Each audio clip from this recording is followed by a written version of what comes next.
All right, as I begin this devotional this week, I want you to do something for me. I want you to just kind of find yourself just a sense of relaxation and maybe take a real deep breath and just kind of breathe in whatever sense of calm or peace you can find.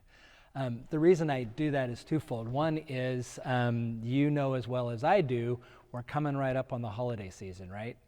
I mean, pretty soon it's going to start getting really busy.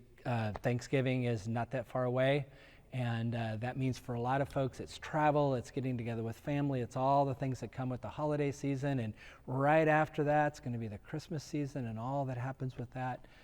And it's easy for us, I think, to get lost in the midst of all of that busyness and craziness and not find a space just to kind of be.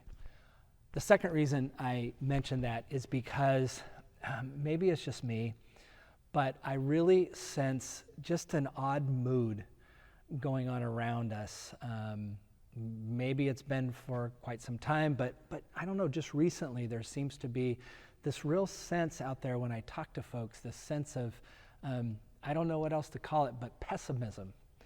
I mean, it's almost like folks are struggling so much with the things they see on the news, the stuff that they talk about or read in the newspaper, all the wars, just things that's going on with the divisions within this country. Lots of folks that I know having things going on in their own personal life, health issues with their parents or themselves. There's just so much that goes on that I hear folks talk about it. I see the stuff on the news and everything, and I don't know how else to describe it, but just this sense of pessimism.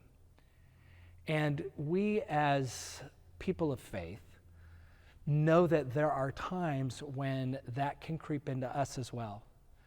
And so when that does, when that sense of pessimism or sadness or anger begins to creep in on us, we may feel like we don't have very many options, and so sometimes we think, well, the best thing to do is just to ignore it.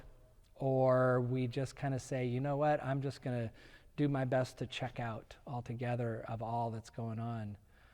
But I can't help but think, again, as people of faith, we have got to find a different way to respond to some of those things. And, when we get into the season of Advent, that's going to kick off with the lighting of candles, and that very first candle that we light, that first season of Advent, is going to be the candle of hope. And I think that for me, this is the thing that I want to begin to drive my life more than anything else, more than this anger, this frustration, this pessimism that goes on. I want to be driven by a different kind of experience, and I want that experience to be hope, and the hope that we find in our God and in the person of Jesus. So not too long ago, I was reading a devotional, and it was focused on this idea of hope. And it talked about how our prophets, the prophets that we find in the Old Testament, those prophets spoke often, in some ways, about a pessimistic kind of experience, but they also talked about this overriding hope that answered that place of brokenness and that place of confusion, that place of anger, that place of not being sure that there is a future. And so as I was reading this, some of the passages that were pulled out were from the book of Isaiah. Now, Isaiah, scholars think, was written in three different parts. And to make it kind of simple, they would say it was the parts that were written right before the exile, the parts that were written during the exile, and the parts that were written right as they were coming out of exile. But most of it is this pre-exile period or this during exile period. And it was in that time where everything was going on, was changing around them. And it would be so easy for them just to absolutely say, you know what, that's it, I'm out. I can't continue to put my hope in God when all this craziness is going on around us. So it was into that experience that Isaiah spoke these words of hope that were given to him by the Spirit of God. So let me just read a couple examples. This one from Isaiah 25. It talks about how on the mountain, which is the symbol of God's presence, on the mountain the Lord of hosts will make for people a feast of rich food, a feast of well-aged wine, of rich food filled with marrow, of well-aged wine strained clear. And he will destroy on that mountain the shroud that is cast over all people. A little bit later it says, then God will wipe away all the tears from all faces and the disgrace of his people, and he will take them away from all the earth, for the Lord has spoken. Imagine being in the midst of brokenness and pain and hearing that promise. Another one is one that is often read. It comes from Isaiah 40, and it's this place where Isaiah begins to ask questions. Have you not known? Have you not heard? The Lord is the everlasting God, the creator of the ends of the earth. He does not faint or grow weary. His understanding is unsearchable. He gives power to the faint and strengthens the powerless.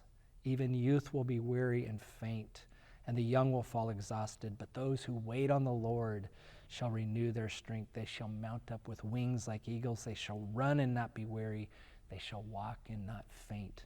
Again, those words, this idea that God is with us and God is in control. And yes, even though we may grow faint and be weary, God doesn't. And then finally, there's this verse. And this comes in that place that might be right at the end of this period of time at the end of the exile where Isaiah is writing. And at that place where the end of exile, the end of this time of separation from their homeland, their separation from their God, right at the end of that, Isaiah says these words, for you will go out with joy and be led back in peace. The mountains and the hills shall burst forth with song, and the trees of the field will clap their hands.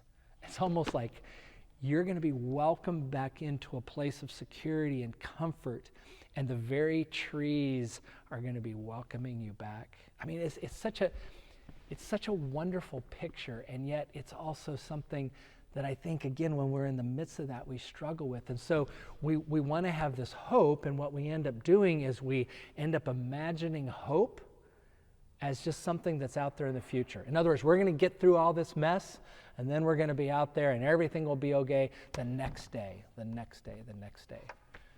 But you know, it's interesting. Richard Rohr has another vision of hope, and he says this. He says, hope is not primarily for the future. It's for now. Hope is the way of seeing time and understanding the present. It is a way of tasting and receiving the moment. It gives us the capacity to enter into the future in a new way. In that sense, we can call hope realism, because hope takes seriously all of the many possibilities that fill the moment. Hope sees an alternative, and it recognizes and creates an alternative consciousness. That's the hope of the prophets. In other words, he's saying, yes, it's true. Hope helps us look out in the future, but what it does is it defines our presence as well. It defines our presence to say, look, God is still right here, and God would not be with you if there was not going to be a resolution to this. And so it fills our moment with the presence of God. It fills our now with the presence of God. Maybe that's what we need right now. Oh yes, it's going to be better when all the wars are over. Oh yes, it's going to be better when all the divisions are over with. Oh yes, it's going to be better when we all feel well again. But it's good now because God truly is with us. And God does not leave us in a place of hopelessness.